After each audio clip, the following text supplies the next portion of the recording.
مولاي صل وسلم دائما أبدا على حبيبك خير الخلق كلهم.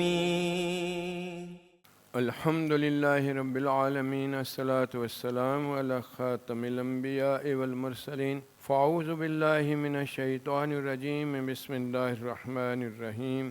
والذين اتبعوهم بإحسان رضي الله عنهم ورضوا عنه إن الله وملائكته يصلون على النبي يا أيها الذين آمنوا صلوا عليه وسلموا تسليما. اللهم صل على محمد وآله وعترته بعدد كل معلوم لك. الصلاة والسلام عليك يا سيدي يا رسول الله وعلى آلك وصحابك يا حبيب الله. الصلاة والسلام عليك يا نور الله وعلى آلك وصحابك يا محبوب الله. الحمدللہ ثم الحمدللہ. اللہ نے اپنے فضل و کرم سے، اپنی رحمت سے ہم پہ احسان کرتے ہوئے ہم سب کو اپنے محبوب کا امتی بنایا. اس ناطے ہم تمام مخلوقات میں سے شرف والی مخلوق بن گئے. اللہ نے مزید کرم یہ کیا کہ ہمارے لیے جس میں ہم سلامت رہیں، ہمارا بھلا ہو، یہ راستہ پسند فرمایا. ان الدین عند اللہ الاسلام. اللہ کے رسول صلی اللہ علیہ وآلہ وسلم فرماتے ہیں الدین النصیحہ او کما قال، کہ اس کے اندر میں سراسر خیر ہی خیر ہے، بلائی ہی بلائی. اللہ اکبر. آج اللہ کے پاک کلام سے میں نے ایک آیت کا ایک چھوٹا ٹکڑا جو ہے وہ تلاوت کرنے کا شرف حاصل کیا. اس میں اللہ پاک نے فرمایا والذین اتبعوہم، وہ لوگ جنہوں نے اتباع کی رسول اللہ صلی اللہ علیہ وسلم، بے احسان ان کے اللہ احسان ہو گیا. رضی اللہ عنہم ورضوا عنہ، اللہ ان پہ راضی ہو، وہ اللہ پہ راضی ہو. یہ صحابہ کرام رضی اللہ تعالیٰ عنہم اجمعین کے لیے اللہ نے جو 14-15 مرتبہ قرآن پاک میں یہ رضی اللہ کی سند دی ہے، اس میں سے ایک یہ ہے. اور وصف بیان کیا کہ وہ لوگ جنہوں نے اتباع کی رسول اللہ صلی اللہ علیہ وسلم. اور یہ اتباع رسول اللہ صلی اللہ علیہ وسلم کے لیے اللہ نے حکم دیا کہ یہ جو نور لے کر آیا ہے تم اس کے اتباع کرو، تمہاری کامیابی اسی کے اندر میں. پھر اتباع خلقن اور خلقن دونوں طرح اللہ نے فرما دی کہ خلقن بھی اگر تم کر رہے ہو تو خلقن بھی کر رہے ہو تو یحببکم اللہ، اللہ کو پیارے لگ رہے ہو. کتنی بڑی بات ہے یہ. لیکن اتنی بڑی بات ہو کر عقل والے بندے کے لیے، علم والے بندے کے لیے، جس پہ اللہ کو پیارا لگ رہا ہے، وہی بات کرتے ہوئے موت نظر آتی. اتنی مشکل اور بوجھ لگتا ہے اس کو. جس انداز میں طبیعت مان جاتی ہے وہ تو اتباع آ جاتی ہے، اور جو طبیعت نہیں مانتی وہ تو اللہ کا حکم جو ہے لا تبدیل لکلمات اللہ، اس میں تبدیلی نہیں ہے. وہ بندے کے بھلے کے لیے وہ احکامات ہیں. اور جنہوں نے ان احکامات کی اتباع کی رسول اللہ صلی اللہ علیہ وسلم کی، اس نور کی، اس قرآن کی جو لے کر آئے، اور آپ صلی اللہ علیہ وسلم کی ذات مبارک کی طرح اپنا ظاہر بھی بنایا، خلقن بھی سنت کے مطابق اپنا ظاہر کیا، اور خلقن بھی یعنی کہ اخلاق نبوی کے مطابق، اسوہ مبارک کے مطابق، اعمال کے مطابق حضور صلی اللہ علیہ وسلم کے روکے ہوئے باتوں سے رکے اور کرنے والی باتوں سے کرنے کے مطابق ہوئے، تو اللہ نے 14-15 مرتبہ انہیں رضی اللہ کی سند عطا کر.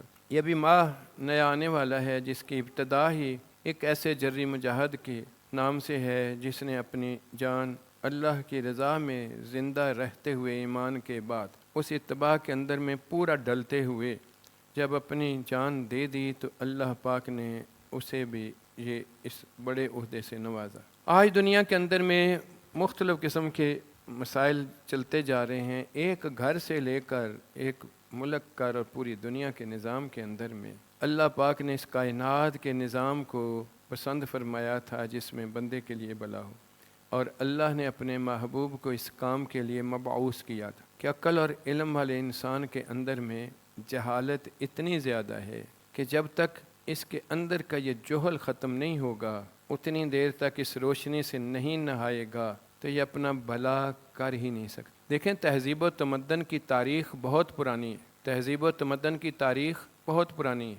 رسول اللہ صلی اللہ علیہ وسلم تو 1400-1500 سال پہلے تشریف لائے ہیں اس دنیا کے اندر، لیکن تہذیب و تمدن کی تاریخ جو ہے وہ ہزاروں سال پرانی ہے، کم و بیش 4000 سال یا اس طرح. اس میں انسان جو ہے یہ علم کی وجہ سے، اپنے ہنر کی وجہ سے، ان ساری چیزوں کی وجہ سے یہ جاہلیت سے نکل کر اپنے آپ کو روشنی میں سمجھتے ہوئے تہذیب و تمدن کا مرکب بن گیا تھا، جو غاروں شاروں سے نکل کر، بے لباسی سے نکل کر لباس پہننے اور یہ ساری چیزیں اور رشتے ناتے، یہ سارے امور ان کے اندر پورے ہو گئے تھے۔ لیکن پھر بھی ہم سنتے آ رہے ہیں کہ رسول اللہ صلی اللہ علیہ وسلم کے تشریف لانے سے پہلے قعر مذلت میں ڈوبی ہوئی تھی انسانیت، اندھیرا ہی اندھیرا تھا، جہالت ہی جہالت تھی۔ وہ کون سی جہالت تھی؟ کیا بندوں کو رہنے سہنے کا طریقہ نہیں آتا تھا؟ ان کو ساری چیزیں تھیں، رشتے ناتے موجود تھے، لباس پہننے کے، بود و باش، تہذیب و تمدن، یہ ساری ہزاروں سال سے چلی آ رہی تھی۔ اور جو نہیں تھی تو وہ یہی تھی کہ یہ ہونے کے باوجود بھی،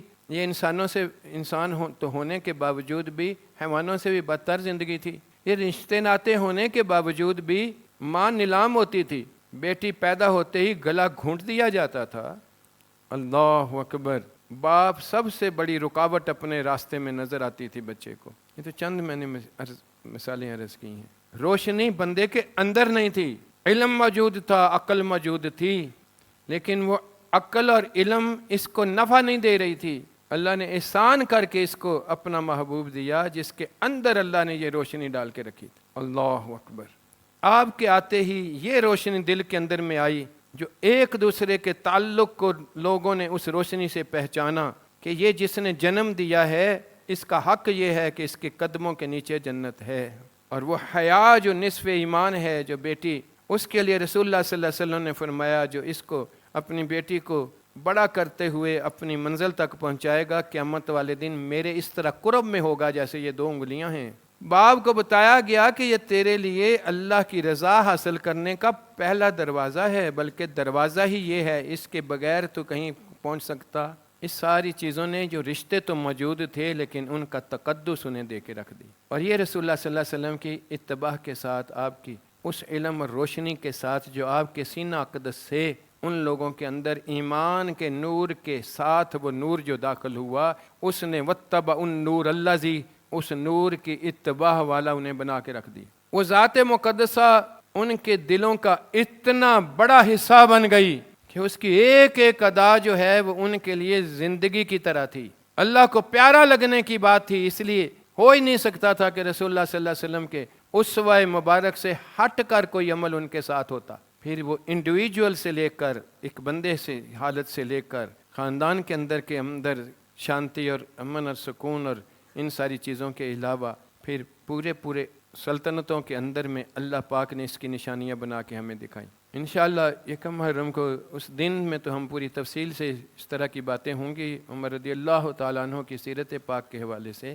آج چند باتیں تعارفاً میں عرض کرتا ہوں کہ 22 لاکھ مربع میل کے علاقے کی سلطنت جو تھی، اس کے اندر کے جو انتظامات کیے گئے تھے، جو انسانوں کو رہنے سہنے کے طریق بتائے گئے تھے، جو ہر طرح کے معاملات کیے گئے تھے، آج ترقی یافتہ ترین دور میں کوئی ایک عشیر بھی اس سلطنت کی مثال مل سکتی؟ اللہ اکبر۔ اور آج ہم مسلمان معذرت خواہ ہوتے ہیں، یار وہ لوگوں کی اس زمانے میں اس تقاضوں کو پورا کرتے ہوئے یہ کیسے اسلام کی بات کی جاتی ہے، یہ کیسے ہو سکتا ہے؟ ابھی دنیا کی یہ بات ہے، ہائے ہائے پاگل کے بچے۔ اسلام نے تو اپنی روشنی دکھا کے رکھ دی تھی۔ اصل بات یہ نہیں کہ دنیا میں اسلام کے لیے کوئی خوف چڑھا ہوا ہے، یا ان کو ہم بڑی بڑی باتیں سنتے آتے ہیں، اسلامو فوبیا اور فلاں۔ نہ فوبیا تو تیرے میرے اندر ہے، ہم اسلام سے خود ڈرتے ہیں۔ لیکن اللہ اکبر، تجھے اور مجھے اتباع کے اندر میں اس رنگ میں رنگنا جو ہے وہ برا لگتا ہے، وہ مشکل لگتا ہے، اس کا ڈر لگتا ہے کہیں میں ادھر دنیا میں میری اوقات ختم ہو جائے گی۔ غیر نہیں ڈرتے اسلام سے، میں اور آپ ڈرتے ہیں۔ مصیبت تو یہ ہے، لیکن مجھے اور آپ کو شرم اور حیا آتا ہے کہ حضور کے طریقے کے مطابق سر سے پاؤں تک اپنے آپ کو اختیار کرتے ہوئے ہم بے شرم منہ کی طرح دیکھ کر ہمیں شرم آتی ہے۔ لوگ کیا کہیں گے؟ وہ تیرے رب کو پیارا لگتا ہے، تجھے لوگوں کی پڑی ہے جن کے اندر شرم ہے ہی نہیں۔ جس نے شرم بنائی ہے ذرا اس سے تو شرم کر کے دیکھ۔ 20 سال مدرسوں میں رہ کر، اللہ اکبر، دین علم پڑھ کے اپنی طبیعت کے مطابق دین کو استعمال کرنے کے لیے اس کو علم چاہیے ہوتا ہے۔ سکالری بڑی آسان ہے، میں جانتا ہوں، تو کیا جانتا ہے؟ جس کو تو جانتا ہے وہ تو تیری ذات کا حصہ ہی نہیں بنا، تو کیا جانتا ہے؟ ٹھیک ہے نا، وہ تو بیان کرنے کی حد تک ہے، وہ کتابیں بری ہوئی ہیں، وہ ساری چیزیں اس میں موجود ہیں۔ اصل تو تیرے میرے لیے اتباع کی بات تھی۔ اللہ نے یہی بات میں نے آج چنی قرآن پاک سے، والذین اتبعوہم بإحسان، جنہوں نے وہ اتباع کی اللہ نے احسان کر دیا ان کے اوپر۔ اور یہ درجہ احسان کیا ہے؟ اللہ اکبر، جبریل امین آئے انسان کی شکل میں، آ کر رسول اللہ صلی اللہ علیہ وسلم کے ساتھ بیٹھ گئے۔ لوگوں نے دیکھا کہ ایک بڑا خوبصورت نوجوان ہے، ایسے جیسے ساتھ والے کمرے سے اٹھ کر آ گیا ہے۔ کسی نے نہیں پہچانا کیونکہ کسی نے دیکھا ہی نہیں تھا۔ سارے حیران ہوئے کہ اس طرح خوبصورت انسان اور اس طرح آ کے بیٹھ گیا ہے۔ قریب آ کے بیٹھ کے سوال کرتا ہے، یا رسول اللہ صلی اللہ علیہ وآلہ وسلم، اسلام کیا ہے؟ نبی پاک صلی اللہ علیہ وسلم نے فرمایا یہ 5 چیز کا نام ہے، یہ چیزیں کرنے کا۔ پھر پوچھتا ایمان کیا ہے؟ آپ صلی اللہ علیہ وسلم نے فرمایا اس کی وجہ سے اسلام ہے، اقرار کرنا اور دل سے تصدیق کرنا، ماننا رب سے، رسولوں کو، کتابوں کو، مرنے کو، یہ ساری چیزیں آپ نے۔ پھر اگلا سوال کہتا ہے احسان کیا ہے؟ اللہ کے نبی نے فرمایا کہ تو ایسے ہو جیسے جس کو مانا ہے اس کو دیکھ رہا ہو۔ یہ تیرے لیے ممکن نہیں تو اتنا یقین تیرے اندر آ جائے وہ تو تجھے دیکھ رہا ہے نا۔ یہ تھا احسان، یہ اس روشنی سے ان کے اندر آیا تھا۔ یہ احسان جب تک نہ ہو، بندہ دبا دب بھی باتیں کر رہا ہے لیکن کس کی کر رہا ہے؟ اس کو احساس ہی نہیں کہ وہ حی و قیوم ہے میرے سامنے اور مجھے دیکھنے اور پرکھنے والا، میں اس سے بچ نہیں سکتا، وہ میرے سامنے ہے۔ یہی باتیں کرتے کرتے، یہ تسبیحاں کرتے کرتے، یہ درود پڑھتے پڑھتے، قرآن پڑھتے پڑھتے، اس کے نظر پڑتی ہے کسی غیر محرم کو جو جس کے دل کو کھینچ لیتا ہے۔ ماشاءاللہ، سبحان اللہ، وہ اللہ کہاں ہے جس نے کہا تیری نظر نہ اٹھے؟ ٹھیک ہے نا، یہ ہے اندر کا اندھیرا۔ جس کو پکار رہا ہے وہی کدھر ہے؟ وہ ایک لفظ کو پکارا ہے تو نے، یا اس ذات کو پکارا ہے جو حی و قیوم ہے اور تیرے میرے سامنے ہے اور تجھے اور مجھے دیکھتی بھی ہے، تیرے میرے اندر کی بات کو بھی جانتی ہے؟ جب تک یہی بات نہیں پہنچی ہوگی کیا اس کی بات مانی جائے گی؟ اسے یہ بات پہنچی تھی ان لوگوں کے اندر تو رسول اللہ صلی اللہ علیہ وسلم کی اس خبر سے جو اللہ نے اس قلب اطہر کے اندر میں ڈال کے بھیجا تھا۔ اسی لیے اللہ نے کہا دوسری جگہ پہ، الرحمن، اللہ کون ہے؟ فاسأل بہ خبیرا، پوچھ اس سے جس کے من کے اندر میں خبر لگی ہوئی ہے اس کی۔ اللہ یہ نہیں کہا جس کو علم ہے اس سے پوچھ لے۔ کس کو نہیں پتا کہ اللہ شارک کے قریب ہے، اللہ میرے سامنے ہے، اللہ میرے دل کے حال جانتا ہے، اللہ دیکھتا ہے، لیکن تیرے اندر وہ خبر اتری نہیں۔ اللہ اکبر۔ وہ مخبر صادق کیوں کہتے تھے؟ کہ اس لیے کہ وہ خبر اتری والا خبریں اتارتا تھا اندر دلوں کے اندر۔ وہ جس نے خبر اتار کے آپ کی ذات مبارکہ کے چند سال بعد، کم و بیش 10 سال کی حکومت ہے اور 22 لاکھ مربع میل کے اوپر ہے اور وہاں پورے کا پورا اسلام نافذ ہے، وہ اس روشنی کی وجہ سے نافذ تھا نا۔ آج ہم کہتے ہیں عدل فاروقی، احتساب فاروقی، ٹھیک ہے نا، اللہ اکبر، نظام عدل، فلانا عدل، وہ کون سی چیزیں تھیں جو اس کے اندر تھی؟ کون سی کتابیں، خاص علم، کون سا قانون ایسے تھے جو انہوں نے نئے پڑھے تھے؟ نہیں، وہ ادھر کی وہ روشنی نے ایسا دکھایا تھا۔ چند جھلکیاں صرف اس زمانے کی عرض کرتا ہوں کہ اس زمانے کے اندر میں یہ ساری چیز ہونے کے باوجود اس کی مثالیں کیوں نہیں ملتی؟ سب سے پہلے تو خود امیر المومنین کی اپنی ذات مقدسہ، اللہ اکبر، کسی بھی بات کے لیے آپ کے لیے استثناء نہیں موجود۔ کوئی دنیا کی ترقی یافتہ ترین جگہ کا بتا دو، ذرا سا عہدے دار ہے، اس کا چلنے پھرنے کا اپنا انداز یہ الگ ہوگا، اس کے لیے انتظامات ہوں گے۔ یہ 22 لاکھ مربع میل کا حکمران ہے، لیکن کون سی ایلیٹ کلاس سے اس نے اپنے آپ میں داخل کر لیا تھا؟ کون سا ایسی شان والی چیزیں بنا کے رکھ دی تھیں؟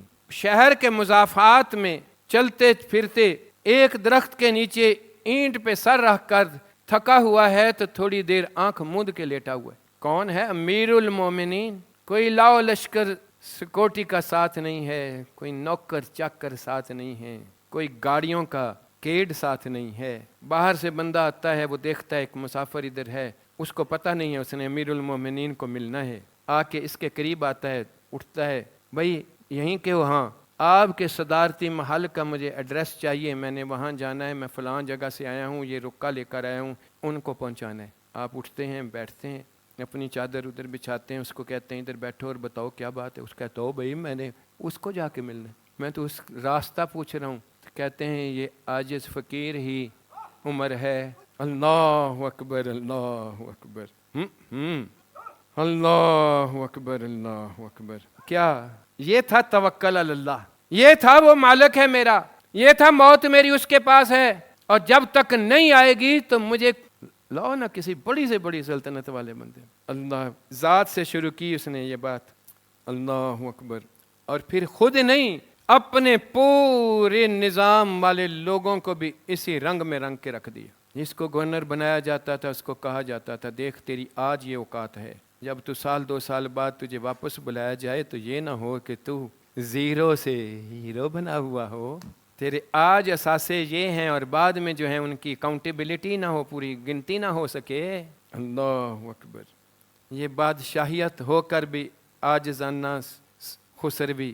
اللہ اکبر. پھر اگر کسی بھی جگہ پہ جانے آنے کی بات ہو رہی ہے تو اسی طرح جس طرح پبلک جا آ رہی ہے ویسے ہی جایا آ رہا ہے. عبداللہ بن عامر رضی اللہ تعالیٰ عنہ پورے سفر میں امیر المومنین کے ساتھ تھے. کدھر جا رہے تھے؟ حج پہ. اس زمانے میں پیدل اور اس طرح کی سواریاں ہوتی تھیں, جہاں کہیں تھک جاتے تھے قیام کرتے تھے, کئی دنوں کے بعد جا کے یہ پہنچتے تھے. راستے میں جہاں کہیں درخت نظر آتے تھے چمڑا یا چادر اوپر لٹا کے سایہ لے کے اس کے نیچے آرام کر لیتے تھے. اللہ اکبر. اللہ اکبر. حضرت اخنف بن قیس یہ عراق کے عہدیدار تھے. باری باری یہ بیت المال کے اونٹ کی حفاظت کا وقت تھا تو امیر المومنین اور یہ دونوں اس کی ذمہ داری پوری کر رہے ہیں. کسی نے کہا حضور آپ کسی خادم کو مقرر کر دیتے آپ کے لیے. تو کہنے لگے اگر خادم کی بات ہے تو پھر میرے سے تو بڑا کوئی خادم نہیں ہونا چاہیے, میں سب سے بڑا خادم ہوں, اس لیے میرا کام کرنے کی ضرورت ہے. ہم نام سے خادم اعلیٰ نہیں ہوتے, وہ صحیح معنوں میں خادم اعلیٰ تھا. اللہ اکبر. اللہ یہ حکمرانی کا اصول. اللہ اکبر. اگر عوام کے ساتھ کوئی گڑبڑ ہے تو وہی چیز اپنے لیے ہے. 18 ہجری کے اندر میں مدینہ طیبہ کے نواح میں غذائی قلت پیدا ہو گئی. اللہ آپ نے بھی اس کو آمت الرمادہ اس سال کو کہتے ہیں. آپ نے بھی لوگوں کے ساتھ بچت سکیم شروع کی کہ بھئی ذرا تھوڑی چیزوں کو استعمال اس طرح کریں تاکہ لوگوں کے لیے پورا ہو, یہ ساری چیزیں ہوں. یہ طریقہ کار تھا ہمیشہ سے, آج بھی ہے. آج بھی ہم نے یہ کرتے ہیں جی پٹرول نہ کہیں کم ہو جائے, سپیڈ ہی کم کر دو, یہ کرو وہ کرو, ٹھیک ہے یہ ساری چیزیں. اللہ اکبر. لیکن وہ کیا تھا, آپ نے کہا آج سے میں بھی گھی نہیں کھاؤں گا اور مرغن غذائیں نہیں کھاؤں گا, صرف زیتون کے تیل تک بات ہوگی کیونکہ عامت الناس تک یہی چیز پہنچتی ہے. اب اگر لوگوں کے لیے پٹرول کی بات ہے تو سیکورٹی کے 10-15 گاڑیوں سے 5 کیوں نہیں کر دی جاتی؟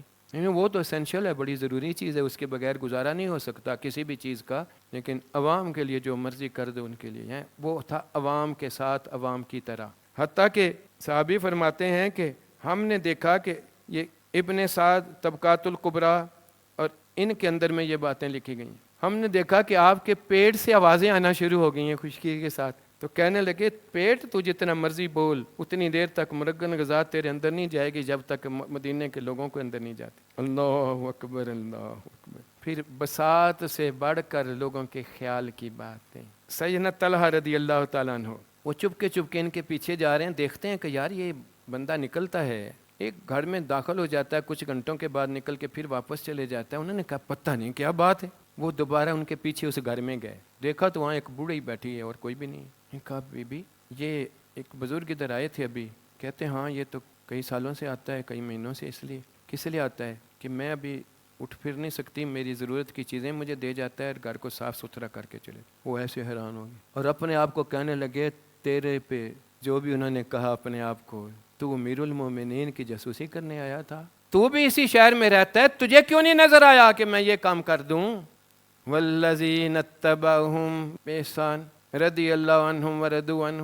اللہ اکبر. اللہ اکبر. یہ اس لیے اس ذات سے باہر انتظامات کی آگے بات کریں تو اللہ فراست حکمت عملی ریاست کے معاملات میں ذاتی طور پر گہری اور روحانی قوت جو اللہ پھر ان لوگوں کو عطا کرتا ہے, اس کی وجہ سے یہ گڈ گورننس کی مثال ایسی بتائی ہمارے لیے جس کا کوئی حساب نہیں. اب گڈ گورننس کے لیے عہدیداروں کا تقرر اہمیت رکھتا ہے. ابھی ہر ملک کے اندر میں دیکھو فلانے کا رشتہ دار ہے, فلاں اس کی کوالٹی ہے, فلاں اس کی یہ چیز ہے, یہ کوالٹی ہوگی جس کی وجہ سے اس کو عہدہ ملے گا, بے شک وہ جسٹس کا عہدہ ہو یا بے شک کسی انتظامی امور کا عہدہ ہو یا کسی ٹیچر کا عہدہ ہو یا کسی جگہ کا عہدہ ہو. لیکن اس وقت باصلاحیت عہدیداروں کا تقرر صرف اور صرف جو اس لیول کے اوپر ہے اور اس کام کے لیے ہے وہی رکھا جاتا ہے. یہ وہ چیز تھی جو کسی کو آگے پیچھے ہلنے نہیں دیتی تھی. پھر اس تقرر کے علاوہ جنہوں نے کام کرنا ہے وہ رکھا جائے جس کے اوپر اعتبار والی بات رہ جائے. پھر اکاؤنٹیبلٹی اور احتساب مثالیں آتی ہیں. احتساب فاروقی, اللہ اکبر, وہ عمر بن عاص رضی اللہ تعالیٰ عنہ کے بیٹا وہ گورنر تھا کسی جگہ پہ. آپ اس جگہ پہ گئے تو وہاں ایک بندے نے کہا کہ جی گورنر کے بیٹے نے مجھے درے سے مارا ہے, میرا قصور کوئی نہیں تھا. آپ نے کہا تو حج پہ ادھر رہ, اور اس کو خط لکھا کہ تو حج پہ آ جا اپنے بیٹے سمیت. چند دن بعد حج تھا, وہ آ گیا ادھر. حج ختم ہوا تو آپ نے کہا اس کے بیٹے کو, اس کو بلایا, کہتا تو اس سے بدلہ لے لے. اس نے بدلہ لیا, کہا میں بڑا راضی ہو گیا ہوں. عمر بن عاص کہنے لگے حضور اگر مجھے پتہ ہوتا تو میں یہ کام پہلے ہی خود ہی کر دیتا. یہاں با اثر ہے, اس کے اوپر سے پوری کی پوری چیزیں موجود ہیں, لمحوں کے اندر میں کمپرومائز ہوتا ہے, ساری چیزیں ایسی ہوتی ہیں, چیزیں آتی ہیں. وہ ہم بھی نام لیوا ہیں دین کے, اسلام کے, ہمیں بھی پتہ ہے ہمارے سامنے رب ہے. جی یہ تھے جن کو اکاؤنٹیبلٹی تھی. اللہ, عدالتی نظام کی شفافیت, یہ گڈ گورننس کے 3 اصول میں نے ابھی بتائے آپ لوگوں کے سامنے. مسجد نبوی شریف کے اندر میں باب السلام سے داخل ہوں تو تھوڑی سی جگہ تنگ ہے, پھر ایک دم کھل جاتی ہے. وہ جو اتنی سی تنگ جگہ ہے وہاں ایک ابھی گھر ہے جس کا باہر, وہ ابھی کمرہ بنا ہے, باہر کی طرف سے اس کا دروازہ, یہ وہ عباس رضی اللہ تعالیٰ عنہ کا گھر تھا. اس کا پرنالا تھا ادھر مسجد, جدھر مسجد ہے. مسجد ابھی پیچھے تھی, یہ باب السلام مسجد کے باہر کی طرف تھا. اللہ اکبر. اب اس پانی کے گرنے کی وجہ سے چھینٹیں ادھر آتی تھی. آپ نے دیکھا نمازیوں کی بات ہے, ساری چیز اس طرح ہے, یہ ہے وہ ہے. آپ نے وہ پرنالا اکھڑوا دیا, قاضی کے پاس انہوں نے کیس کر دیا. اب عباس رضی اللہ تعالیٰ عنہ ان کے پرانے دوستوں میں سے تھے, کزن تھے, اس طرح کی چیزیں, رسول اللہ صلی اللہ علیہ وسلم کے چچا تھے, تھوڑی بہت آپس کی باتیں بھی اس طرح تھیں. اب ان کو تو حکومت تھی, لیکن انہوں نے کہا عدالت میں, کیس میں خود پیش ہو گئے عدالت کے اندر میں. ادھر بات کرنے کا چپ کر, پہلے مدعی کا دعویٰ سن. کہتے جی, مدعی نے دعویٰ بیان کیا کہ یہ پرنالا اللہ کے رسول صلی اللہ علیہ وسلم نے اپنے ہاتھ سے لگایا تھا. میرا دل دکھ گیا کہ حضور کی یہ نشانی میرے گھر سے اوپر سے انہوں نے اتار دی. اب اتنی بات ہوئی ہے تو یہ رو رہا ہے اور کانپ رہا ہے. نے کہا میرے کندھے پہ سوار ہو کر رسول اللہ صلی اللہ علیہ وسلم نے یہ اس طرف پرنالا لایا تھا, چچا ادھر لگا دو. رو رو کے اس سے معافی مانگ رہے ہیں, کہتے ہیں تم میرے کندھے پہ چڑھو اور وہ پرنالا اسی طرح لگاؤ, مجھے نہیں خبر تھی. یہ تھا والذی نتبعوہم, یہ تھی اتباع. کہیں نہیں یہ سوچا ہوئے یہ اس طرح کوئی دلیل, کوئی وجہ, کوئی یہ وہ, نہ. حضور کی اتباع کے اندر میں ہر چیز ایک طرف رہی. تجھے مجھے تو مسلطیں نظر آتی ہیں آج دنیا کے اندر. اللہ اکبر. اللہ, صرف یہی نہیں, ٹائم ہی مک گئے, چلو تھوڑا سا ٹائم اور. چلتے چلتے لمبی باتیں تو ہم انشاءاللہ اس دن کریں گے, آج تو صرف چند مثالیں میں دے رہا ہوں آپ لوگوں کے سامنے. اللہ اکبر. اس میں جو انصاف کے لیے چیزوں کا یہ کرنا, احتساب کا یہ کرنا, سرے دربار میں کسی سائل کا کہہ دینا ہم سب کو اتنا کپڑا ملا تھا, تیرے اوپر کس طرح یہ کرتا پورا بن گیا جبکہ ہمارا تو نہیں بنا. یہ نہیں کہا یہ کیا بکواس ہے, ہائے, کہا ٹھہرو. اپنے بیٹے کو بلایا, بلا کے کہا اسے بھی ایک ملا تھا. ہاں جی. اس نے کہا نہ تیرا بننا نہ میرا بننا ہے, میرا تو لے لیتے تاکہ تیرا تو بن جائے. اللہ اکبر. اللہ اکبر. یہ آج جتنی باتیں ان کے بارے میں ہیں یہ ان کی ذات کی چیزیں نہیں تھیں, یہ تھی والذین اتبعوہم, جنہوں نے اتباع کی. یہ اس نسبت کا کمال تھا جس نے ان کے اندر یہ ساری چیزیں ڈال کے رکھ دی تھی. خود فرماتے ہیں میں تو وہ تھا جو ایک لائن میں اونٹوں کو نہیں سیدھا کر سکتا تھا. یہ حضور کی اس نسبت مبارکہ نے, اس روشنی نے میرے اندر یہ چیزیں ڈال کے رکھ دیں. اللہ اکبر. اللہ اکبر. پھر آپ نے قاضیوں کا تقرر کرنا اور پھر ان کی ٹریننگ کرنا, پھر ان کے سامنے جواب دہ والی بات ہونی. ہرقل نے جب روم میں سب کو اکٹھا کیا کہ آج مسلمانوں سے فیصلہ کن جنگ ہونی ہے, تو وہ لوگ جن سے خراج لیا جاتا تھا ان کو کہا, اعلان کیا آپ کے خراج کے پیسے ہمارے پاس اس لیے ہیں کہ ہم آپ کی حفاظت کریں گے, تم ذمہ ہو ہمارے, لیکن اس جنگ کی وجہ سے ہم یہ نہیں کر سکتے. آپ کا لیا ہوا خراج واپس کرتے ہیں, ٹیکس ان کو واپس کیا جا رہا ہے. غیر مسلموں کو جن کی حفاظت کی ذمہ داری تھی, ہم جنگ میں اگر جیت گئے پھر واپس ذمہ داری لیں گے اور پھر ہم یہ ٹیکس بھی لے لیں گے. انہوں نے یہ نہیں کہا کہ چلو چنگا واپس آیا جان چھٹی. انہوں نے کہا اللہ آپ لوگوں کو کامیابی دے, جبکہ وہ رومی ان کے ہم مذہب تھے. جب واپس آئے تو انہوں نے استقبال کیا اور خود سے وہ ٹیکس دے رہے ہیں انہیں. آج ہم ٹیکس کے لیے مر رہے ہیں, ہم کبھی وہ چیز تو لا کے دیکھیں کس طرح کی بات ہے, ٹھیک ہے نا. اس لیے یہ جو روشنی تھی یہ بندے کی عقل اور علم اور ان کی چیزوں کے ساتھ نہیں ہے, تہذیب و تمدن جس طرح میں نے پہلے کہا یہ تو 4000 سال پہلے سے انسانوں میں آ چکی تھی. 1400-1500 سال پہلے رسول اللہ صلی اللہ علیہ وسلم تشریف لائے. سنتے آتے ہیں ہم بچپن سے بھئی کار مذلت تھی، اندھیرا تھا، وہ جہالت تھی. وہ کیا جہالت تھی؟ وہ جہالت یہی تھی کہ رشتے تو موجود تھے، ان کا تقدس نہیں تھا. اللہ کو ماننے والے بھی تھے لیکن رب کی ذات پہچانی نہیں جاتی تھی. اپنے رشتے بھی، ماں موجود تھی، نیلام ہوتی تھی. بیٹی جو حیا کی بات تھی اس کے لیے ساری چیز تھی، اس کا گلا گھونٹ کے مارا جاتا تھا. باپ سب سے بڑی رکاوٹ تھی. اللہ وہ روشنی جو نبی لے کر آیا اس نے اس کے قدموں کو چومنے والا بنا کے رکھ دیا. یہ روشنی دی تھی، یہ انسانیت کی معراج دی تھی، یہ اللہ کے ساتھ معاملات دیے تھے کہ وہ ہے میرے سامنے، مجھے کسی کی کیا ضرورت ہے وہ دیکھ رہا ہے کہ نہیں دیکھ رہا. کسی سے غلطی ہوتی تھی تو خود پیش ہوتا تھا، میں ہلاک ہو گیا ہوں اور مجھے پاک کر دیا جائے. یہ روشنی تھی. اور یہ روشنی جو تھی یہ حضور کے سینے سے اس نسبتوں نے ڈالی تھی. اس لیے آج پوری کی تہذیب ہونے کے باوجود، علم ہونے کے باوجود، حتیٰ کہ دین پڑھنے کے باوجود جو طبیعت کے متضاد بات ہوتی ہے وہ اتباع میں کہاں رہ جاتی ہے. اللہ اکبر، اللہ اکبر. شاہ بہاؤالدین شاہ نقشبند نے اسی لیے فرمایا تھا طریقہ ما طریقہ صحابہ است. آج الحمدللہ اتنے 100 سال بعد بھی وہی جو چیز اللہ نے رسول اللہ صلی اللہ علیہ وسلم سے صحابہ کے اندر دی تھی، وہی چیز جس لیول پر بھی آئی ہر وقت میں یہ حضور کے غلاموں کی نسبتوں سے آئی. غوث ثقلین کا وقت ہو، خواجہ خواجگان کا وقت ہو، ان لوگوں کی اپنا آپ بھی اسی اتباع کے اندر تھا، اور جو ان کے ساتھ لگنے والے تھے، ان کے متحد تھے، ان کی رعایا تھی، ان کے اندر بھی، یعنی ان کی اولادوں کے اندر بھی، ان کے گھروں کے اندر میں بھی، ان کے مریدوں کے اندر میں بھی. اللہ اکبر، اللہ اکبر. مجدد پاک کے وقت میں بھی پورا ورلڈ آرڈر بنا تھا. آج کس طرح نیا ورلڈ آرڈر بنا ہوا تھا، اس وقت بھی نیا دین بنانے کی کوششیں تھیں. اس وقت بھی سارے کے سارے نام نہاد سول لوگ بھی ساتھ لگے ہوئے تھے، لیکن مجدد کی نسبت لوگوں کے اندر تجدید بناتی گئی. تحدیث بن نعمت کی بات ہے. آج الحمدللہ میرے مرشد مبارک کی بالواسطہ بلا واسطہ نسبت ان کے گھروں کے اندر میں بھی فوبیا دور کر دیتا ہے اسلام کا. آج ہم کہتے ہیں فلاں جگہ پہ یہ ہے نہیں، اصل میں تو میں اور آپ فوبک ہیں اسلام سے. مجھے اور آپ کو خوف آتا ہے شریعت مطہرہ پہ چلنے سے. ہمارے اندر کی یہ روشنی نہیں ہے، لیکن جب اندر روشنی آ جائے تو شرم ختم ہو جاتی ہے، پھر پورا سنت کے لباس کے ساتھ ہر جگہ پہ فخر سے جانے کے لیے تیار ہوتا ہے. الحمدللہ اللہ نے یہ ہمیں نسبت پہنچائی، اور یہ فاروق رضی اللہ تعالیٰ عنہ سے ہمارا دوہرا رشتہ بنتا ہے. ایک مجدد پاک اس کی اولاد میں سے ہے جو ہمارے بڑوں میں سے ہے، اور دوسرا یہی نسبتیں جو رسول اللہ صلی اللہ علیہ وسلم سے تھیں. انشاءاللہ یکم محرم کو ان کے دن کے اوپر باقی باتیں ہم تفصیل سے علماء مشائخ کریں گے. آج تو میں نے تھوڑی سی تعارفن باتیں کی. اللہ پاک ہم سب کو ان ہستیوں کے صدقے سے بعمل اور اسلام میں رہ کر ایمان کی موت والا بنا دے. وآخر دعوانا الحمدللہ رب العالمین.